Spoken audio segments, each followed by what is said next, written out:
Mais qu'est-ce qu'est la grâce de Dieu? Vous savez, on peut parler la grâce de Dieu, mais est-ce qu'on réalise ce que c'est la grâce de Dieu? C'est une faveur. Quand on parle de la grâce, ça veut dire que c'est quelque chose qu'on ne mérite pas. Et nous, on est toujours là en disant « je mérite, je mérite ». Mais il nous dit de se fortifier dans la grâce de Dieu. Et on va voir ce que Tite dit, l'épître de Paul à Tite. Et il dit tout ça, car la grâce de Dieu est source de salut. La grâce de Dieu veut dire cela, source de salut. Et cette source de salut, il nous dit, de salut pour tous les hommes, a été manifestée. Pour tous les hommes, ignorants, savants, intellectuels, quel que soit ton niveau social, la grâce de Dieu s'est manifestée envers toi, qui veut dire le salut de Dieu. Il dit, elle nous enseigne. Cette grâce nous enseigne à quoi? D'abord à renoncer à l'impiété et au convoitisme mondain. C'est-à-dire la grâce de Dieu nous donne la capacité de rejeter le péché. La grâce de Dieu est une puissance. C'est pour ça l'apôtre Paul dit, je n'ai pas honte d'annoncer l'évangile, car il y a une puissance du salut. C'est-à-dire la grâce de Dieu est une puissance du salut. Elle nous enseigne à renoncer à l'impiété, au convoitisme mondain et à vivre dans le siècle présent selon la sagesse et la justice. C'est-à-dire dans ce siècle présent où tout va mal, c'est la démonade. Mais la grâce de Dieu nous aide à vivre paisiblement dans ce siècle présent selon la sagesse de Dieu, la justice et la piété. C'est complet. Si je suis dans cette grâce de Dieu, si je marche et je me fortifie par elle, je vais avoir la force d'être au-dessus du péché. Mais sans elle, le péché va prendre le dessus. Mais pour aller plus loin, nous allons prendre encore un autre passage qui est aussi clair. Je ne dis pas plus clair, parce que la Bible s'explique par elle-même. On va essayer de développer ce thème à travers 2 Timothée 2, qui nous dit, toi, il me parle. Toi donc, mon enfant, fortifie-toi dans la grâce qui est dans Jésus-Christ. La source du salut, c'est Jésus. La grâce, c'est Jésus. Car la Bible dit, car Dieu a tant aimé le monde qu'il a donné son Fils unique afin que quiconque en lui ne périsse pas, mais qu'il ait la vie éternelle. C'est-à-dire, le salut éternel se trouve en Jésus. Dieu a tant aimé le monde, il a donné Jésus pour nous faire grâce, pour nous faire une faveur. Sans la prière de Jésus, on ne peut pas obtenir le ciel. C'est pourquoi Jésus pouvait dire à ses disciples, nul vient au Père que par moi. Et il a dit, je ne sais plus si c'est à Thomas, au Philippe, il a dit, montre-nous le Père et on va commencer en quelque sorte croire.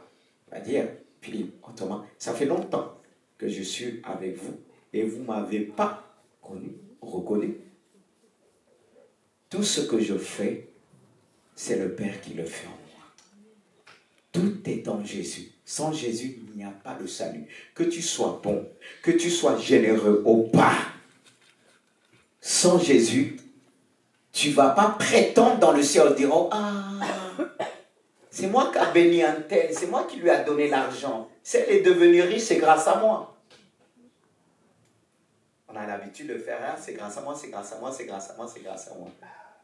Mais ce passage nous dit, fortifie-toi dans la grâce qui est en Jésus.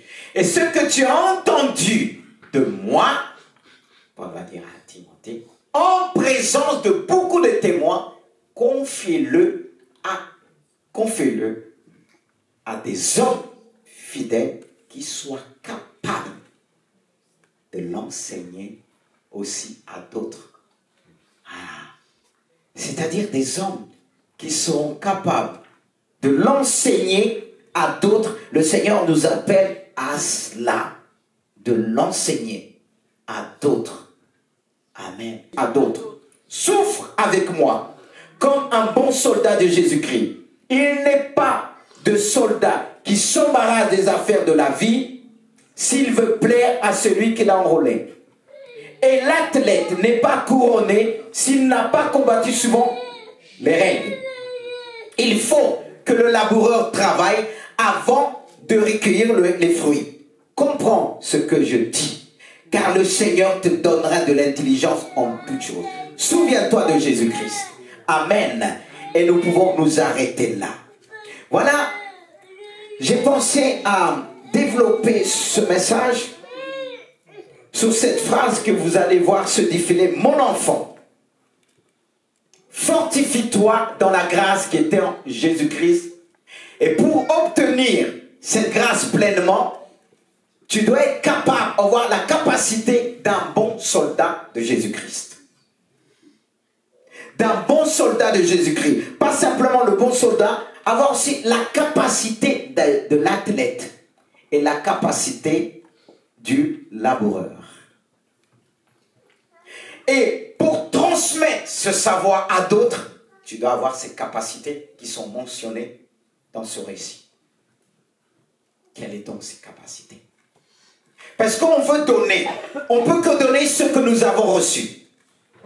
Et Paul appelle à Timothée à avoir ces trois capacités.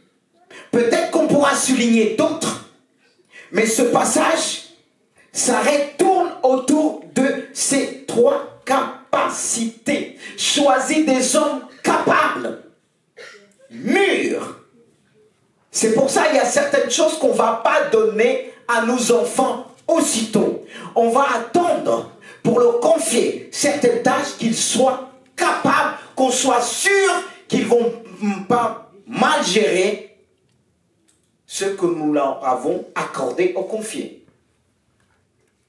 Et ça, c'est vraiment un travail de veiller à celui que je dois transmettre ce que j'ai reçu, qu'il soit aussi capable. Capable. On parle de capacité.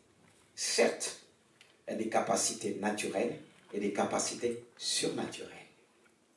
Et Dieu veut nous accorder pleinement les capacités naturelles et les capacités surnaturelles. Et à travers ces trois images que nous voyons là, nous pouvons aussi sortir, faire ressortir les capacités naturelles d'un soldat et les capacités surnaturelles lorsqu'il devient un soldat, un véritable soldat de Christ.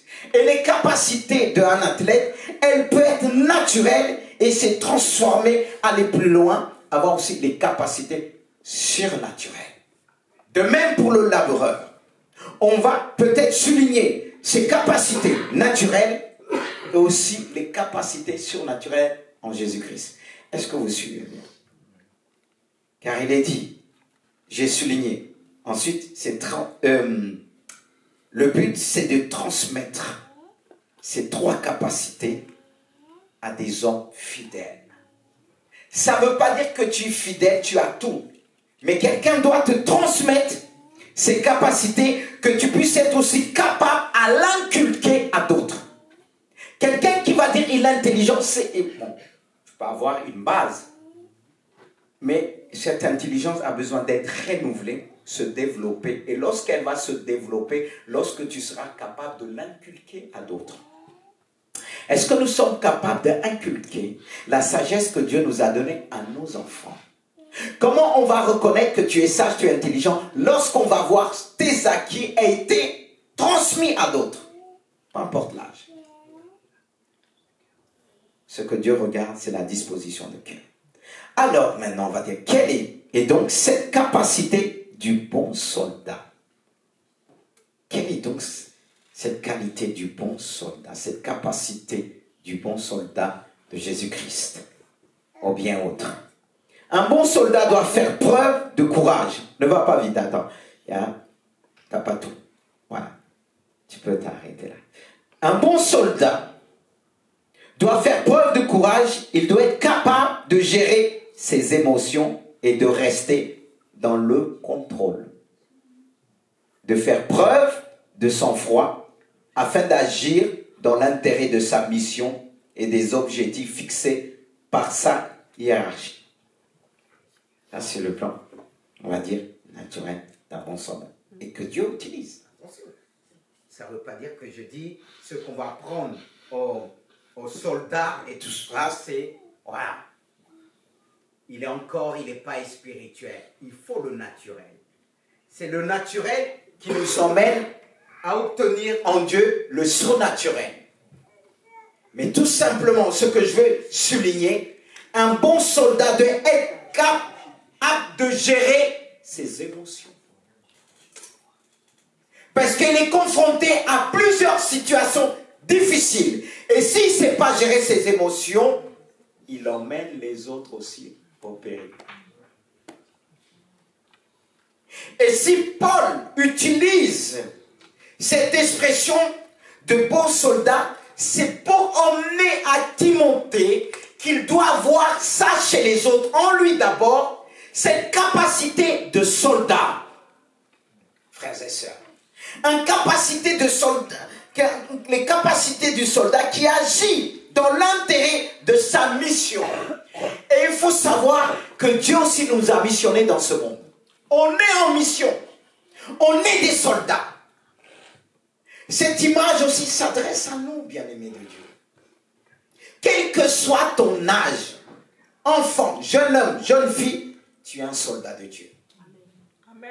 Et un soldat doit être capable de gérer ses émotions. Tu dois aller pas attendre. La Bible dit, il y a un temps pour pleurer, il y a un temps que à tout moment, les émotions, tu les montes comme ça. Non, non, non, non.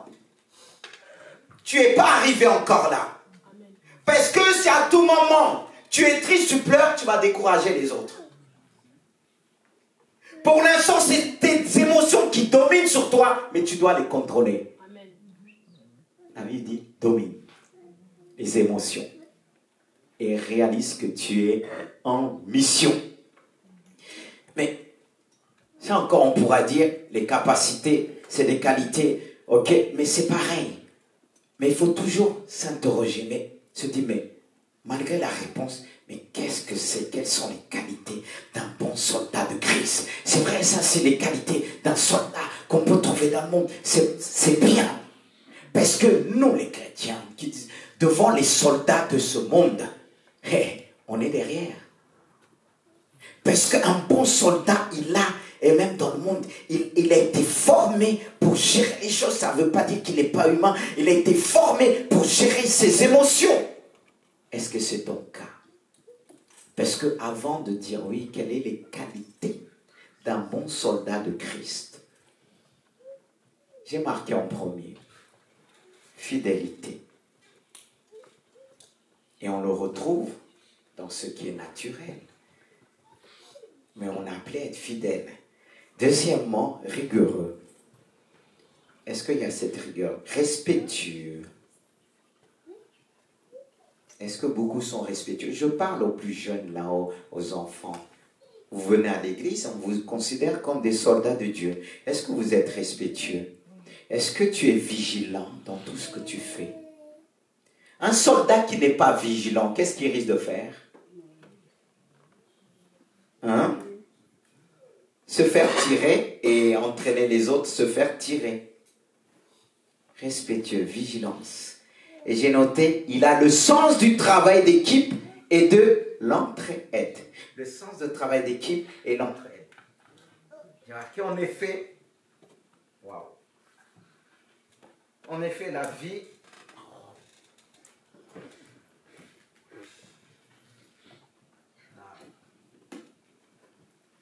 En effet, la vie d'un soldat, c'est choisir une vie en collectivité au service de la nation. Frère, ma soeur, si tu es un soldat de Christ, le soldat ne va pas dire je reste chez moi, je suis seul, j'ai la foi. Est-ce que vous avez déjà entendu un soldat libérer une nation tout seul? Est-ce que vous avez déjà entendu qu'on a confié un seul soldat, peut-être un capitaine, un général, on va lui donner une mission pour transmettre aux autres? Mais est-ce que vous avez déjà entendu un soldat dire reste chez lui, remporte des victoires? Mais comment rentrer, atteindre ces dimensions surnaturelles Si je dis, j'ai la foi, pasteur, vous inquiétez pas, pasteur, chez moi, je regarde, j'entends, écoute les pasteurs, j'écoute ce que je veux. Mais est-ce que tu es dans la collectivité? Est-ce que tu rentres dans ce cas de soldat?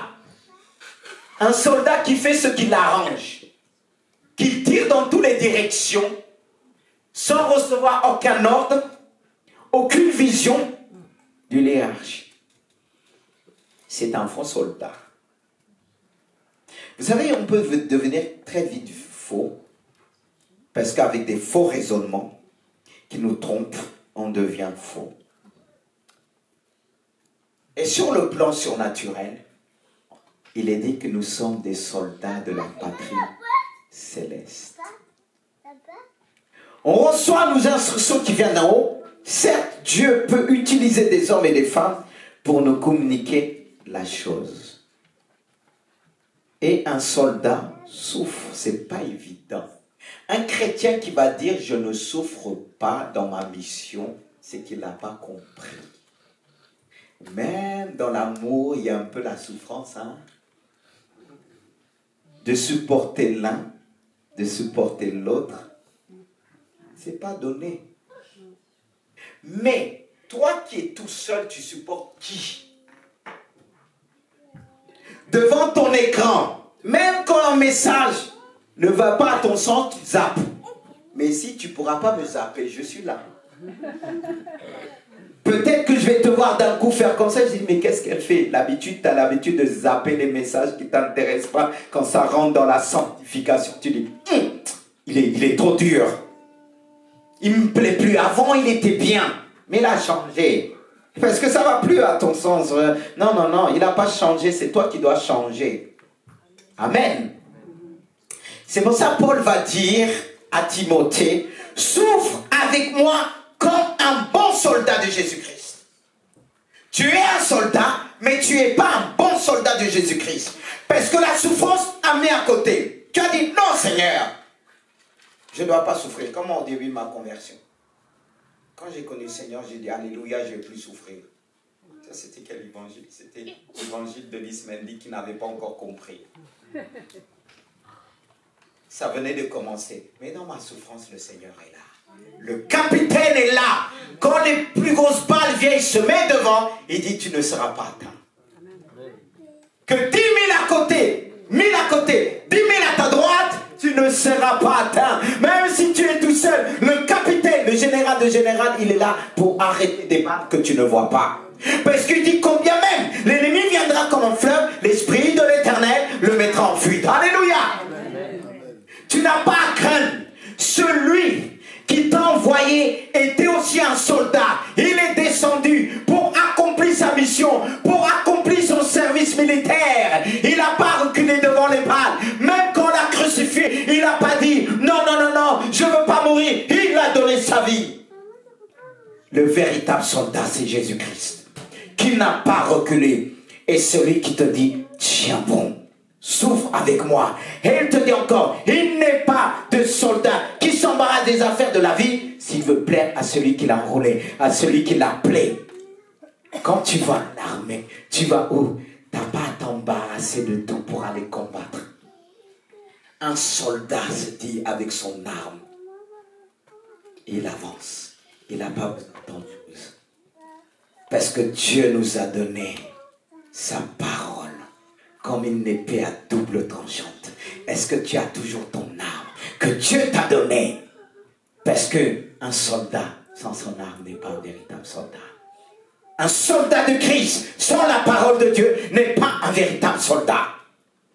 C'est la parole de Dieu qui va te permettre de remporter des victoires. C'est la parole de Dieu qui va te emmener vers le surnaturel. Et quand tu vas combattre, tu vas dire ça c'est pas moi. Comme les fidèles de David, un homme avait une seule lance, il pouvait tuer 900 personnes.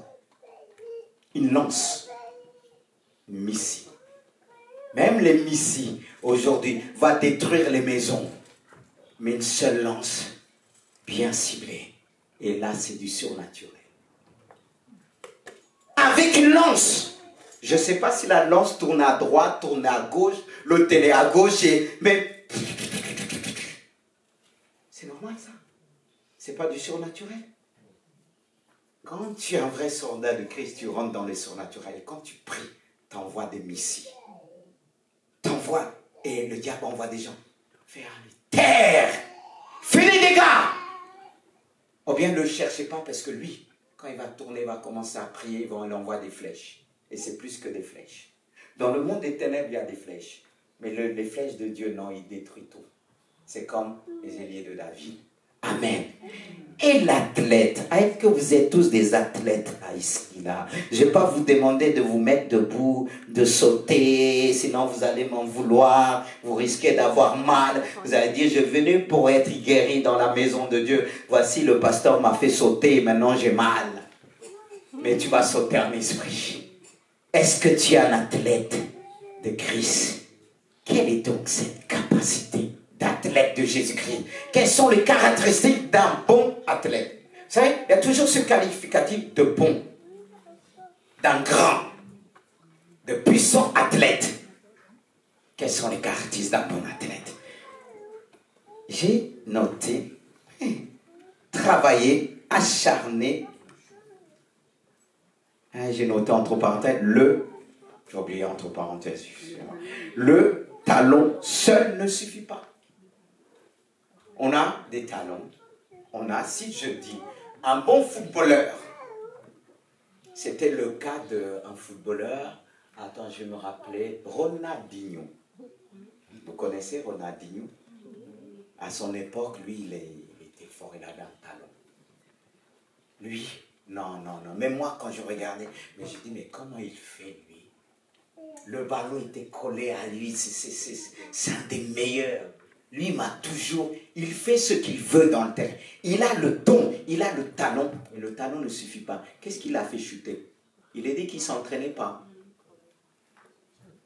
Et c'était les fêtes. Vous suivez? Pour vous qui aimez, on regarde aussi parce que ça nous donne, ça nous parle. Parce qu'il y a des personnes, ils ont une facilité à l'école, puisqu'ils vont, c'est-à-dire ils disent, oh, papa, maman, je n'ai pas besoin de réviser. Mais à un moment donné, tu auras besoin. Et quand ils s'assoient sur leur acquis, parfois les choses... Ne t'assois pas sur tes acquis. Parce qu'on ne connaît pas tout. C'était le cas de Ronaldinho. Aujourd'hui, il n'a plus rien, il a zéro. Et même le joueur, un Camerounais, disait, mais lui, il avait tout. Mais le seul problème, il ne s'entraînait pas, il arrivait en retard. Il a rouvé et 2 fois il était fatigué, et bien les boîtes de nuit. Mais même si ce n'est pas physiquement, parce que le fait de se reposer te permet que ton esprit, au niveau de ta conscience se repose et pouvoir réfléchir, faire des bonnes actions.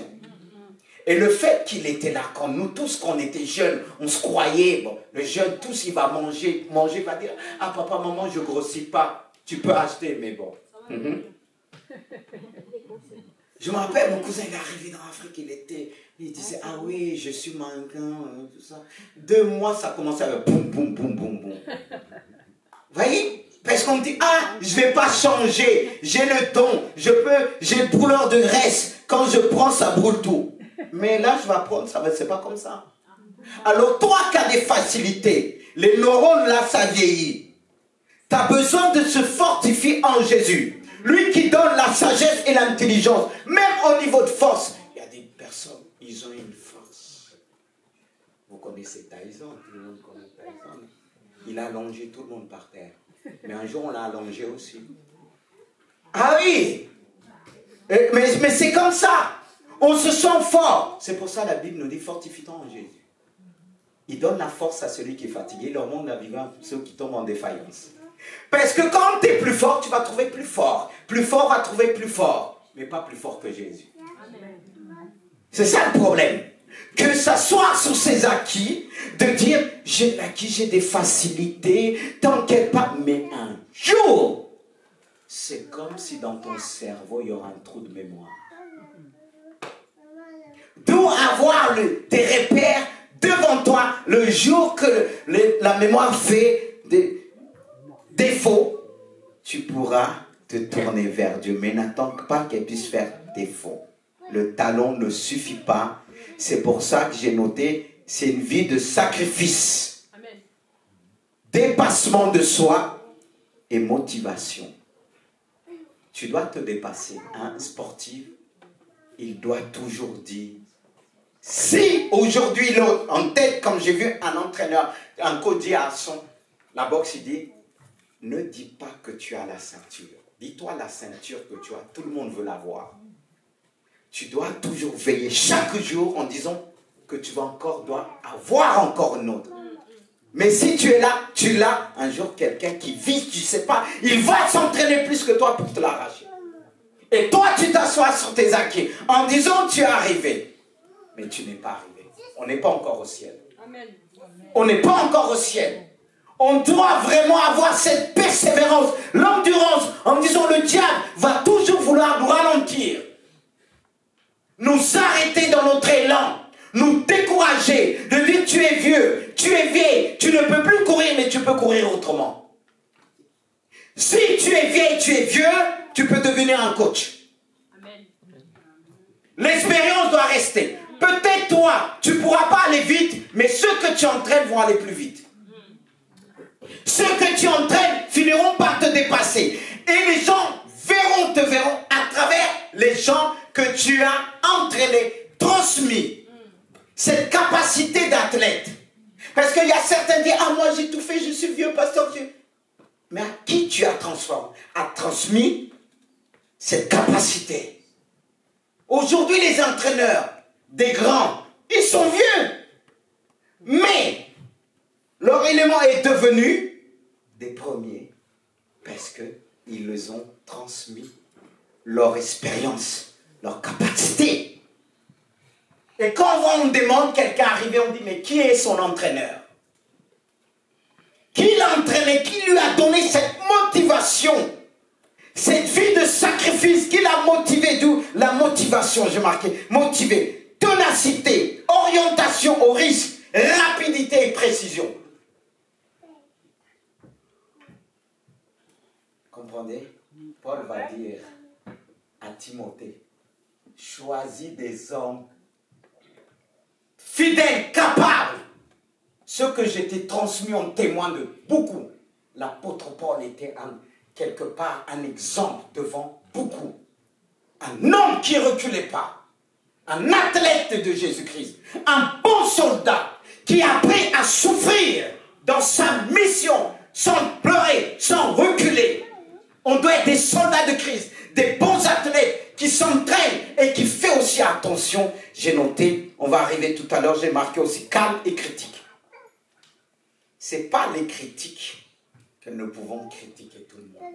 C'est-à-dire, c'est autocritique, c'est-à-dire toi-même, ta performance, tes limites, les évaluer.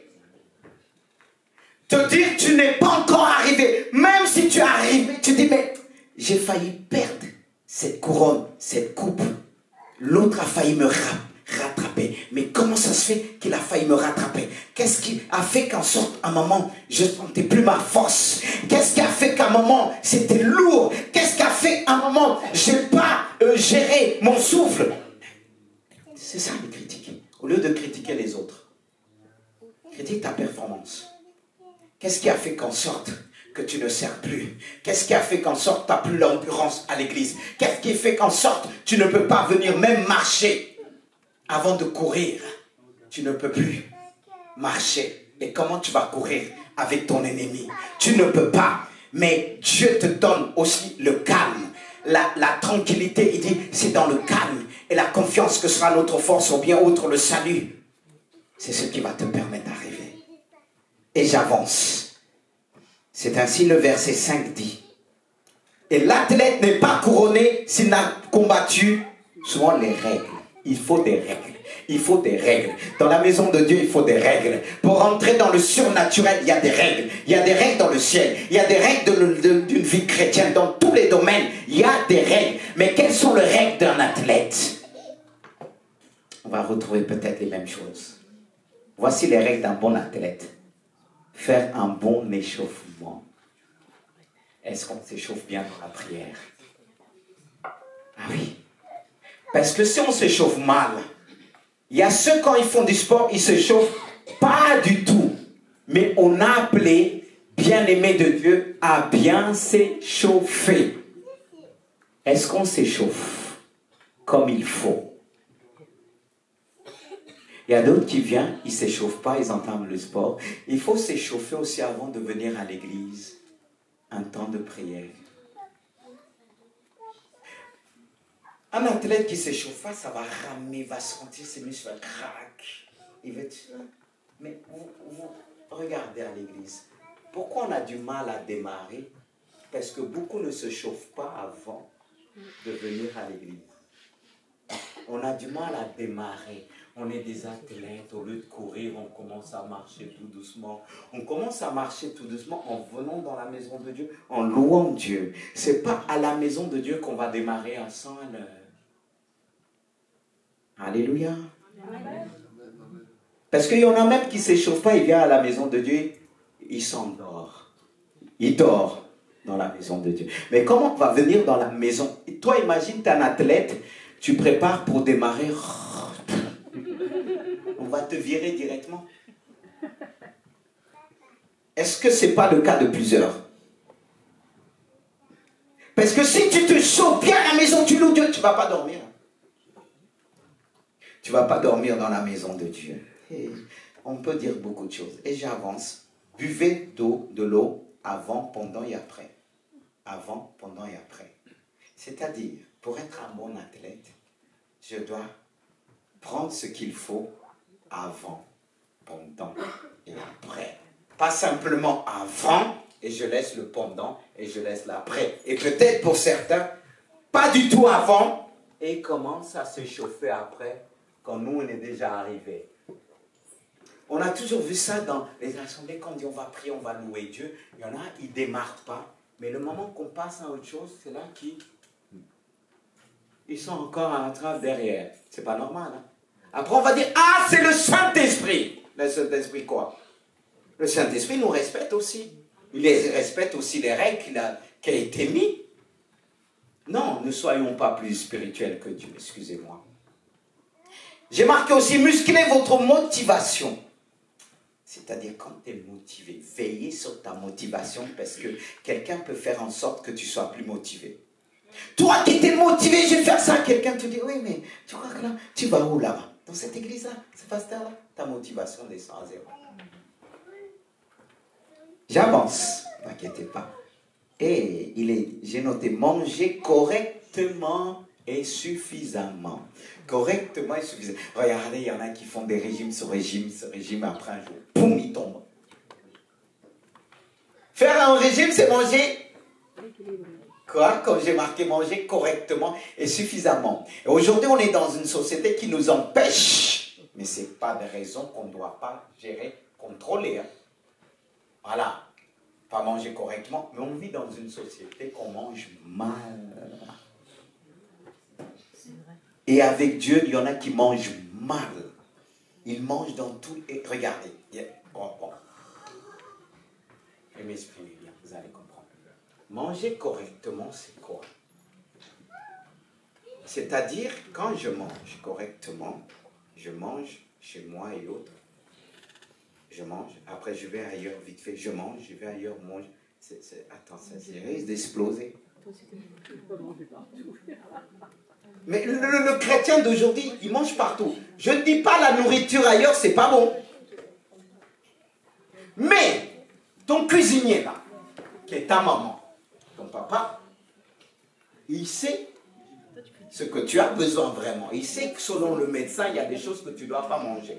Mais quand tu vas manger ailleurs, c'est bon. Mais on ne sait pas ce qu'on t'a interdit. Est-ce que vous suivez? Je me rappelle, j'ai connu une personne qui suivait en cours de baptême, il entendait, il disait, il faut jeûner comme ça. Il a commencé à jeûner comme ça, il est tombé malade, fatigué. Parce que ce n'était pas la nourriture qu'il fallait, c'était un bébé. Est-ce que vous allez dire un bébé de jeûner? Un bébé, vous savez ce qu'il faut pour manger. Parce que c'est lui, et c'est vous qui lui avez mis au monde, et selon les instructions du médecin, il y a un suivi. Mais quand on interpelle, on dit, mais t'as mangé où, t'as mangé où? Ah, c'est normal, hein? Le pasteur, là, un pasteur, il prépare bien. Mais est-ce que c'est pour toi? Il y en a qui mangent partout. Manger correctement, c'est savoir où manger. Correctement et suffisamment. Parce que ce que tu prends, ça ne te suffit pas, tu vas manger ailleurs. Mais comment tu auras le temps de digérer? Et spirituellement, on doit digérer. Mais si tu manges chez papa et maman, tu manges, tu risques de dire à papa et maman, c'est mieux ailleurs. Qu'est-ce qui se passe, le chrétien d'aujourd'hui dit, c'est toujours meilleur ailleurs. Est-ce que tu habites là-bas? C'est ça être athlète. Quand on parle athlète, on pense, oh, je cours vite. Tu cours vite, mais tu manges mal. Est-ce que c'est ton cas? Est-ce que c'est ton cas? Tu t'es... La vie chrétienne, quand on dit être un bon athlète, c'est savoir ce que je dois manger. Je ne mange pas n'importe quoi. Mais aujourd'hui, le chrétien mange tout et n'importe quoi. Il y a les réseaux sociaux pour nous nourrir mal. Ça ne veut pas dire c'est des mauvais cuisiniers pour certains. Il y en a des mauvais cuisiniers. Il faut qu'il fasse passer sa gamme, son produit. Je prépare, il faut que l'argent rentre. Il faut qu'on puisse sentir. On a appris dans la cuisine, bien présenter le plat. Je fais aussi la cuisine. Et même mettre en sorte les salades gonflées. Je n'ai pas dit que je le fais. Mais on voit comment ils gonflent les salades, la décoration. Tu vas croire que la salle est pleine. Tu mets 2 cuillères, ça descend. C'est un peu comme ça. Beaucoup sont attirés. C'est gonflé, c'est grand, mais il n'y a rien dedans. Pour devenir un bon athlète de Christ, c'est une vie de sacrifice, d'endurance et d'écoute. C'est écouter les autres. Un bon athlète, s'il doit agir selon les règles, il doit écouter. Imaginez-vous un athlète qui s'est fait entraîner, comme cette nageuse de l'époque, elle était tellement forte. Son coach était un blond de longs cheveux, j'ai oublié comment il s'appelle. Hein? Ah ouais. Elle a ravagé les coupes, tout ça. Mais le jour qu'elle a quitté son coach, elle est... Et personne ne savait qu'un jour, comment elle a arrêté d'un coup. Depuis qu'elle a quitté son coach, c'est foutu. Parce qu'il n'y avait plus une règle de vie, d'hygiène. Elle a coulé direct. Mais elle pouvait dire au départ, elle est dure. Mais c'est dans cette dureté qu'elle arrivait. C'est pas la dureté, c'est une vie de sacrifice que beaucoup n'aiment pas. Et quand elle a commencé grand, elle a commencé les amourages, à me tomber amoureux d'un gars, un Italien qui est devenu, je ne sais plus, son coach, je ne sais plus. Elle a dit, elle va s'entraîner. Est-ce qu'elle a le temps de s'entraîner parce qu'elle était là de... Tu es beau. Il ne faut pas mélanger. Quand il y a un temps pour tout. Elle, au lieu de dire, son coach, oui, c'est pas le temps qu'on s'entraîne, je prends des pauses de bisous. Et les pauses de bisous, elle a tout perdu. Il y a un temps pour tout. Toi, tu travailles, tu appelles ta femme, ton fiancé. Est-ce que tu peux venir m'encourager? Ça, c'est l'encouragement. Les émotions vont faire pim. Et quand tu vas courir, tu vas dire, elle est où? Celle qui m'encourage. Là, toi qui courais bien, un autre, tu vas courir. Eh, pardon. Et quand on est athlète, il y a une rigueur. La vie de disciple, c'est une vie de rigueur. Si on veut tenir jusqu'au ciel, s'il n'y a pas de rigueur, tu seras terrassé. Lui, l'athlète, il voit la coupe. Il voit l'arrivée. Il ne se décourage pas, il s'entraîne. Comme le Usain Bolt. Lui, c'était waouh. Mais le jour où il a fait comme ça, il a dit qu'il veut devenir footballeur.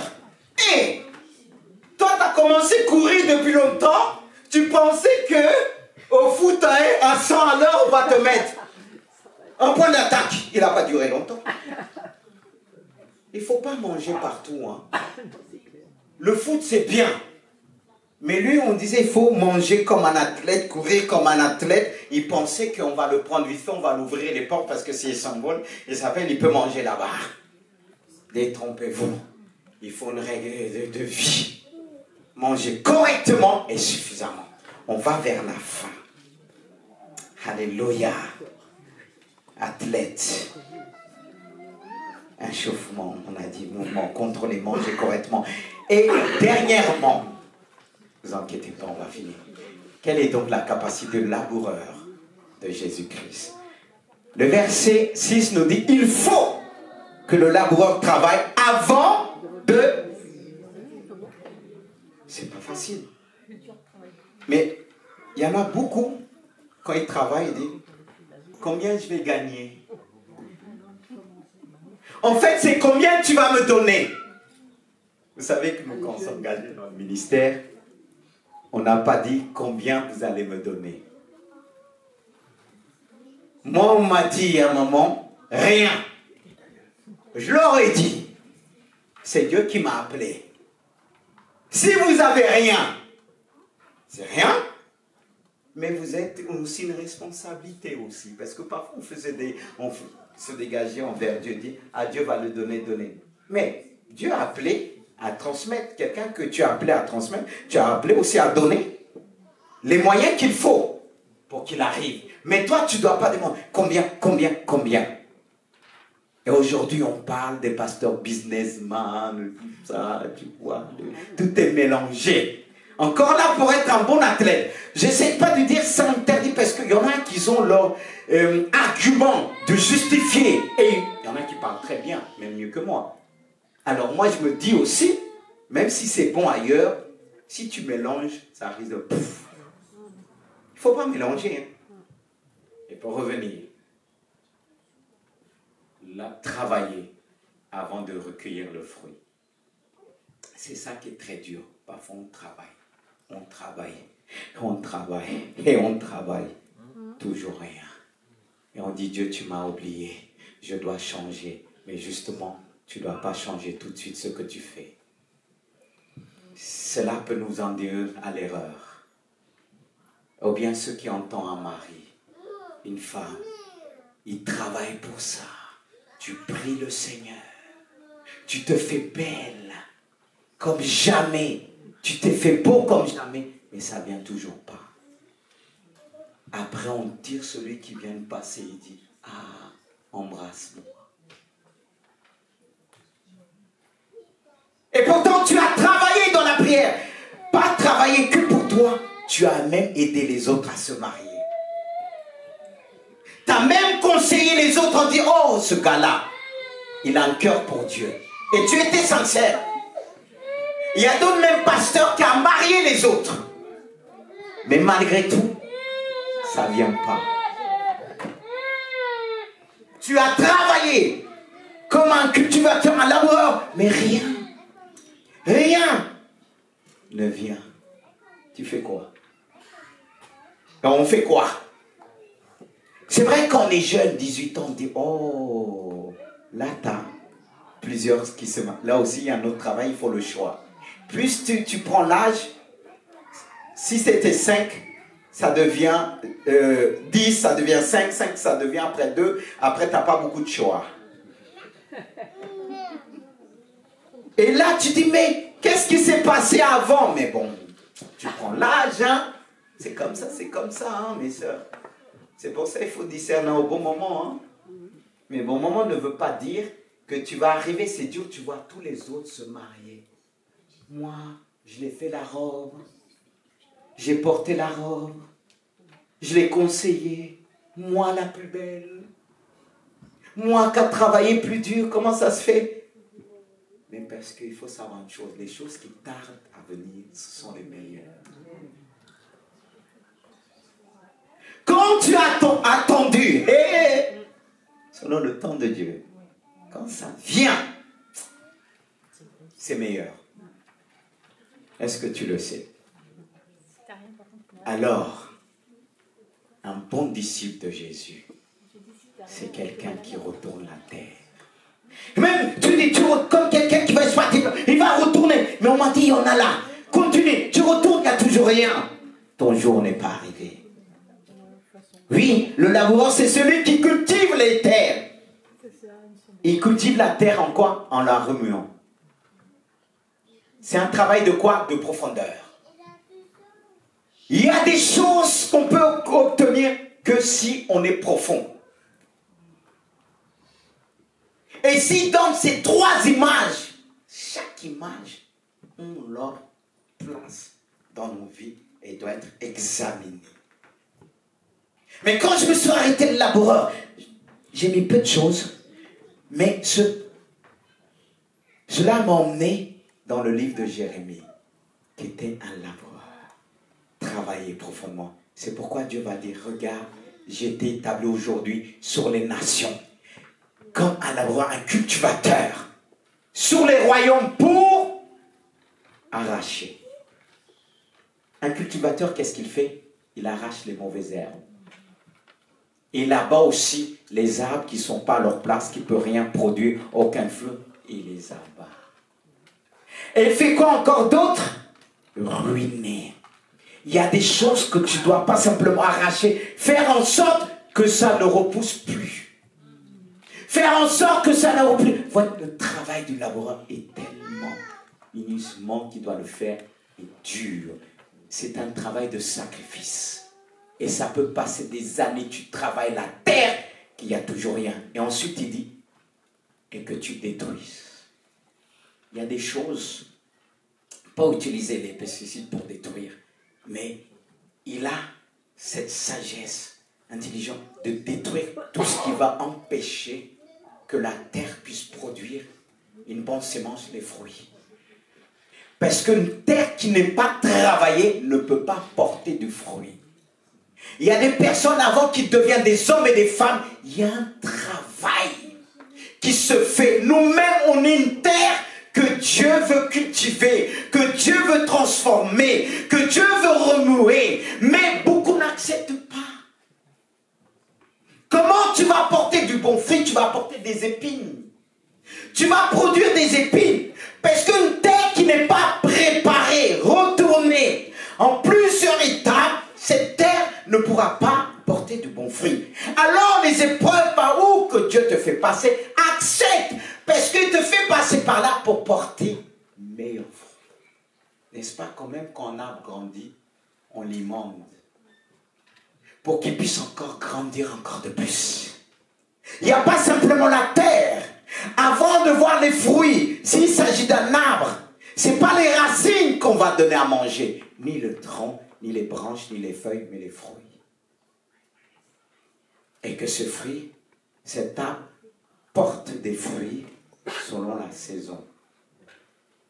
Et il faut connaître les saisons. Les saisons qui disent, même si ça grandit, mais Dieu ça grandit, mais ce n'est pas à cette saison, n'importe saison, que je vais récolter les fruits. Et pour récolter le fruit, je dois veiller sur les fruits, que le soleil ne puisse pas les frapper, je dois les protéger. Le travail de l'agriculteur, c'est une autre dimension aussi.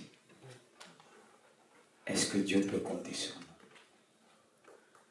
Être des laboureurs, c'est pour ça qu'il veut nous donner la patience. Aujourd'hui, beaucoup de chrétiens ne sont pas patients. Ce n'est pas des laboureurs, il veut arriver, il voit les fruits. Moi, je ne veux pas connaître que les fruits, je veux connaître les racines. Quand on sait comment une maison a pris, a grandi, un lieu, on respecte mieux. On connaît la valeur du travail de l'un et de l'autre, parce qu'on sait où il a commencé. Et quand il a commencé, il n'y avait rien. Quand vous avez commencé dans ton couple, il n'y avait rien. Et tu as vu l'effort de ton mari, tu as vu l'effort de ta femme. Là, tu peux respecter. Quelqu'un va vouloir s'asseoir dessus, mais il ne l'a pas connu comme toi, tu l'as connu. Et il ne t'a pas connu comme toi aussi, tu l'as connu, ma soeur. C'est important, même qu'on arrive quelque part, on voit les fruits, il faut savoir comment ils ont commencé, combien de temps, pour dire, ah, cet homme ou cette femme a travaillé, mérite ce qu'elle récolte aujourd'hui. Mais on vit dans un monde qu'il faut tout de suite. C'est pour ça que les gens vont voir les marabouts. Les gens vont voir les sorciers parce qu'ils veulent tout de suite. Et il y a même des gens qui étaient vraiment dans l'église de Dieu. Ils sont tournés vers les sorciers. Même, ça peut arriver, je pense, je crois, à des pasteurs, des serviteurs de Dieu. Ça venait pas tout de suite comme un témoignage d'un homme que Dieu lui avait dit. J'enverrai. Mais il était sur la voie. Il a travaillé dur, rien ne venait. Un jour, il voyait quelqu'un de succès. Il a dit, mais comment ça se fait? Il dit, mais je vais t'envoyer. On va aller quelque part, on va prier. Et tu verras. Mais quand quelque part là, c'était pas de Dieu. Et quand il l'a eu, très vite, pas très vite, il avait entendu. Il a entendu une prophétie, dit, tu n'as pas entendu. Et c'était l'année que les choses devaient venir. Mais il est parti entraîné parce que le fait de ne pas se contenter de ce qu'on a. Je vais vous dire une chose, un secret de la réussite d'un homme et d'une femme, c'est savoir se contenter de ce que tu as. Amen. Parce que le diable va te présenter ceux qui ont ce que tu cherches, mais il faut savoir comment ils l'ont eu. Amen. Mais si toi, tu ne sais pas contenter de ce que tu as, ça ne sera jamais assez. Et ça va te pousser, comme ce qui a poussé à cet homme. Mais si tu dis, qu'il me donne, qu'il ne me donne pas, il m'a donné Jésus. Amen. Si ce n'est pas maintenant, c'est demain. Si ce n'est pas demain, c'est après-demain. Si ce n'est pas après-demain, c'est comme de quelques années. Dieu est fidèle. Amen. Mais il veut voir ta fidélité. C'est pourquoi il dit, sois fidèle jusqu'à la mort. Sois fidèle jusqu'à la mort. Sois fidèle, c'est pas parce que tu vois l'autre a réussi, tu ne sais pas par où il est passé. Sois un laboureur qui travaille la terre sans avoir les fruits, comme il est dit. C'est pour ça que Dieu va te dire, souffre avec moi. Mais ce qui peut t'aider, c'est le dernier encouragement de Paul que j'ai souligné. Ce n'est pas le dernier, il en a fait, mais selon ce que nous avons vu ce matin, partagé. Qu'est-ce qu'il va dire? Comprends ce que je dis. Comprends ces choses. Il dit, car le Seigneur te donnera l'intelligence en toutes choses. L'intelligence de l'athlète, l'intelligence du soldat, l'intelligence du laboureur. Ne te limite pas, mais si tu entraînes, tu iras au-delà de ton don naturel. Mais viendra aussi le don surnaturel. Parce que quand tu vas courir, le Saint-Esprit sera avec toi. N'est-ce pas qu'il dit, si quelqu'un que 2 poursuivront 1000 et 2 poursuivront 10 000. Quand tu es tout seul, c'est 1000. Mais quand tu es 2 avec le Saint-Esprit, c'est plus que doublé. Parce que tu n'es pas tout seul. Tu as la grâce de Jésus. Et avec cette grâce de Jésus, il n'y a pas de chiffre. Mais on pourra s'arrêter sur un chiffre. Même en s'arrêtant sur un chiffre là, tout seul, je ne peux pas faire 10 000. Je ne peux pas sortir de 1000 à 10 000. Mais si tu prends ce passage, 1 pour suivre 1000, mais 2 avec le Seigneur, avec le Saint-Esprit, même en temps normal, 2, on ne peut pas poursuivre 10 000. On ne peut pas gagner, avoir 10 000 choses.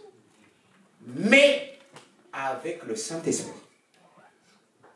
10 000, et c'est pas, on ne peut pas énumérer. C'est pas beau ça? Alors on va se mettre debout. Remercie Dieu. Il te donnera l'intelligence en toutes choses, que ce soit ton métier ou pas. Mais si on t'a placé, Dieu fera de toi un athlète. Seigneur Jésus, tu es avec moi, oh Dieu. Tu as dit, nul vient au Père que par toi. Tu es le chemin, la vérité, la vie. Dis à Dieu, fais de moi un bon soldat. Je veux être un bon soldat de Christ, qui gère ses émotions, qui est soumis à la hiérarchie qui vient du ciel et à celle que tu as établie sur la terre. Seigneur, fais de moi, je t'en supplie, un bon soldat de Christ. Un bon soldat de Christ qui ne regarde pas sa vie, mais qui se bat pour l'intérêt du royaume, qui ne regarde pas à ses intérêts, qui ne considère pas ses intérêts seuls, mais qui considère les intérêts l'intérêt d'autrui. Fais de moi un bon soldat. Pas un soldat comme dans le monde qui tue et tout et n'importe quoi, qui défie n'importe comment. Non, on est des soldats de la grâce. On est des soldats de la grâce. Dieu nous fait grâce. Dis à Dieu de faire de toi un véritable soldat. Dis à Dieu de faire de toi un véritable soldat. Peu importe ton âge, peu importe ton âge, peu importe ton origine. Seigneur, fais de moi ce matin un véritable soldat de Christ par la puissance du Saint-Esprit. Commence à dire je le suis. Je le suis. Je te loue, Seigneur, d'avoir fait de moi un soldat. Pas le soldat de monde qui ôte les vies, mais un soldat qui apporte la vie. Un soldat qui arrache des hommes et des femmes de les ténèbres à la lumière. Un soldat qui va arracher avec son âme, qui est la parole de Dieu, détruire les œuvres de l'ennemi et d'arracher toutes ces âmes, amener toutes ces âmes au Seigneur par la puissance du Saint-Esprit. C'est ta mission. C'est ta mission d'aller libérer. Et dis-lui, comme il a dit, l'Esprit du Seigneur est sur moi parce qu'il m'a envoyé pour annoncer la bonne nouvelle. Pour guérir ceux qui ont le cœur brisé, pour envoyer vivre les opprimés, pour proclamer la délivrance aux captifs et le recouvrement de la vie aux aveugles, et pour proclamer une année de grâce du Seigneur. C'est ta mission, c'est notre mission, c'est notre mission. Tu dois la déclarer, tu dois confesser. La mission que tu as reçue, c'est la mission de Jésus. Pour annoncer la bonne nouvelle aux pauvres. Et pour annoncer la bonne nouvelle aux pauvres, tu dois avoir cette endurance du soldat, cette résistance du soldat, cette dynamisme de l'athlète. Et savoir travailler durement comme le laboureur. Oh Seigneur, dis à Dieu, fais de moi un bon athlète de la grâce. Car il est dit, il est celui qui ne sommeille, qui ne dort. Il est celui qui te donne la force lorsque tu es fatigué. Il te donne la vigueur d'arriver. Dis à Dieu, donne-moi une force surnaturelle, que je puisse rester cet athlète de la grâce, qui court et qui ne se lasse pas. Car il a dit, il a fait de nous des corps.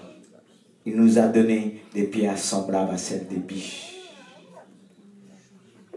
Et quand tu cours, à un moment, tu te vois voler. Il t'a donné des ailes. De la grâce. Dis à Dieu. Parce que cela ne dépend pas de ce que je viens de dire, mais dépend de ce que tu vas déclarer ce matin. Ce que tu vas lui dire. Si tu as la foi de dire, fais de moi un athlète de la grâce, qui est celui qui tient. Malgré les épreuves, je suis là. Je cours pour un but. C'est vrai que je n'ai pas remporté le but, mais je cours de manière à remporter le prix. Disait l'apôtre Paul. Je pense que je ne l'ai pas encore, mais je cours. Tu dois courir. Tu dois courir. Toi, tu veux toujours marcher, mais tu dois courir. Tu dois être un athlète de la grâce. Te dis, je cours. Je ne l'ai pas encore remporté, mais je cours. Parce que je sais que je serai couronné. Tu seras couronné. Tu seras couronné dans le ciel. Dis, Seigneur, je serai couronné. Dis-lui. La couronne incorruptible t'attend. Tu as peut-être la couronne, elle est là, mais tu ne la vois pas. Cours, cours. C'est pour ça que tu dois boire de l'eau.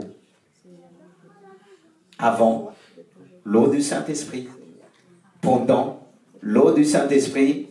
Après, l'eau du Saint-Esprit qui est comme un fleuve. Et cette église, c'est vraiment la source de Siloé.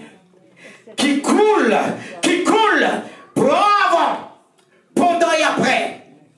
Tu ne dois pas te lasser de prendre. Dis, Seigneur, je veux boire de cette eau.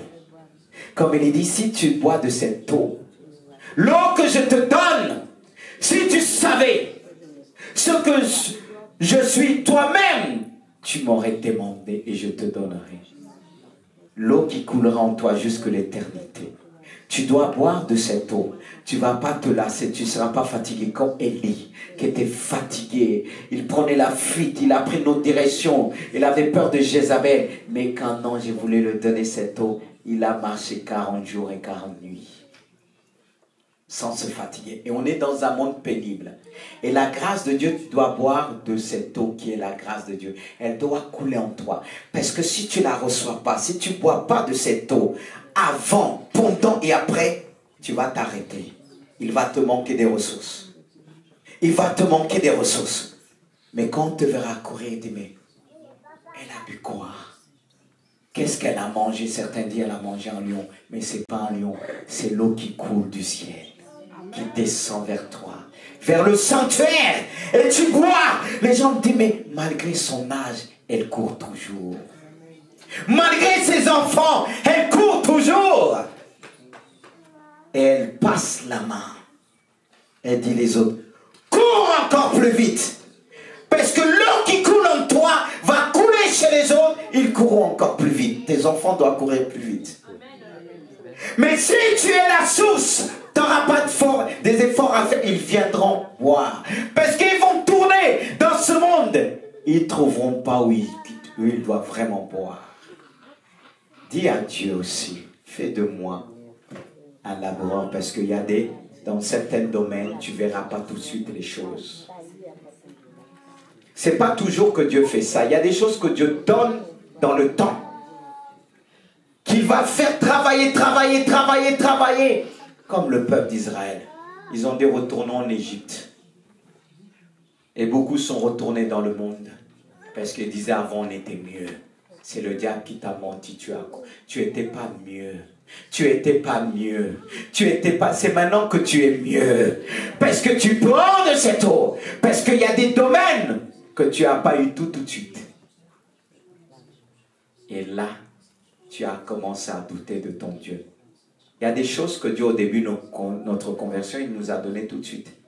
Mais ce n'est pas toujours le cas.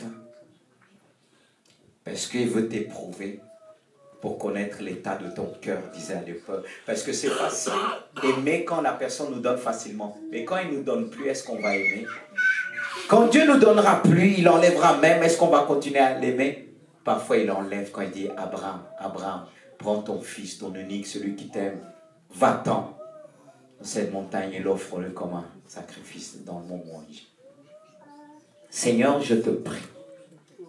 Nous voulons toujours rester fidèles. Malgré les attentes, malgré la terre qui est aride. Et nous sommes parfois sur une terre aride. On dit, mais Seigneur, comment tu m'emmènes dans cette terre aride quand je marche? C'est vraiment dur, c'est vraiment sec. Il n'y a rien, il n'y a pas d'eau. Et tu me dis, demeure! Non, Seigneur, c'est Satan qui me dit. Non, c'est Dieu qui t'a dit. Parce que sur cette terre-là, elle ne sera plus aride. Sur cette terre, les malheureux viendront, les gens de partout viendront. Et tu diras, ah, si je n'avais pas attendu, si je n'avais pas persévéré, est-ce que j'aurais eu aujourd'hui? Alors confie-toi en Dieu. Ne regarde pas ceux qui sont arrivés, mais regarde à Jésus. Garde les regards fixés sur Jésus. Et c'est de là que tu verras la gloire de Dieu. Amen. Est-ce qu'on peut acclamer Dieu? Alléluia. Vous pouvez reprendre place. Amen. Et merci pour votre attention. Je vais laisser la place à Eric pour les annonces.